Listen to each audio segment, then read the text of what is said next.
Paano kung ang perang dapat pangprotekta sa baha ay napunta sa korupsyon? Bilyon-bilyong piso na flood control projects ang ngayon ay nasa gitna ng matinding kontrobersya. May mga paratang ng ghost projects, kickbacks, at posibleng political manipulation. Pero ano ba talaga ang totoo? Sa video na ito, i-explain natin ang flood control corruption scandal, ang allegations, ang sagot ng gobyerno, at kung bakit mainit ang usaping ito ngayon. Stay until the end dahil may importanteng details na halos hindi napapansin ng marami. At huwag kalimutang mag-subscribe sa ating channel. Ano ang flood control scandal? Recently, lumabas ang mga allegations tungkol sa mga flood control projects na pinondohan ng gobyerno. Ayon sa mga kritiko at ilang political figures, may mga proyekto raw na overpriced, hindi natapos o worst case, ghost projects na nasa papel lang pero wala sa ground.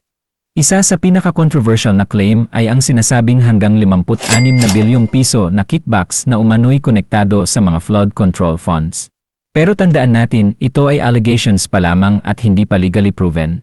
Ano ang sagot ng Malacanang? Agad naman itong itinanggi ng Malacanang. Ayon sa kanila, walang basehan ang mga paratang dahil political attacks lamang ito. Sinabi rin ng administrasyon na patuloy ang kanilang anti-corruption efforts at handa silang imbestigahan ang anumang irregularities kung may sapat na ebidensya. Bakit malaking issue ito? Ang flood control projects ay napakahalaga sa Pilipinas. Hindi ito simpleng infrastructure project lang. Hindi ito pangpaganda ng syudad. Ito ay proyekto na literal na nagliligtas ng buhay. Bakit? Dahil taon-taon, milyon-milyong Pilipino ang apektado ng baha. Kapag may malakas na bagyo, kapag tuloy-tuloy ang ulan, unang naapektuhan ang mga komunidad sa mabababang lugar. Nasasira ang bahay. Nalulubog ang mga sasakyan. Nawawala ang kabuhayan. Nasisira ang mga pananim. Nagsasara ang mga negosyo. Napuputol ang kuryente at tubig. At higit sa lahat, may mga pagkakataon na may nawawalang buhay. Isang malinaw na halimbawa nito ay ang epekto ng malalakas na bagyo tulad ng Typhoon Ondoy, kung saan nakita natin kung gaano kalubha ang pinsala kapag hindi sapat ang flood management systems. Mula noon, paulit-ulit na tayong nakakaranas ng matinding pagbaha tuwing may bagyo o habagat. Kaya kapag pinag-uusapan ng flood control, hindi ito simpleng political issue. Hindi ito tungkol sa kulay ng partido. Hindi ito tungkol sa kung sino ang nakaupo sa pwesto. Issue ito ng public safety. Issue ito ng accountability. Issue ito ng tamang paggamit ng buwis ng taong bayan. Bilyon-bilyong piso ang inilalaan taon-taon para sa flood control projects, para sa dredging ng mga ilog, pagpapalawak ng drainage systems, pagpapatayo ng dikes at pumping stations. Pero ang tanong ng marami, bakit may mga lugar pa rin na taon-taon binabaha? Bakit parang walang nagbabago?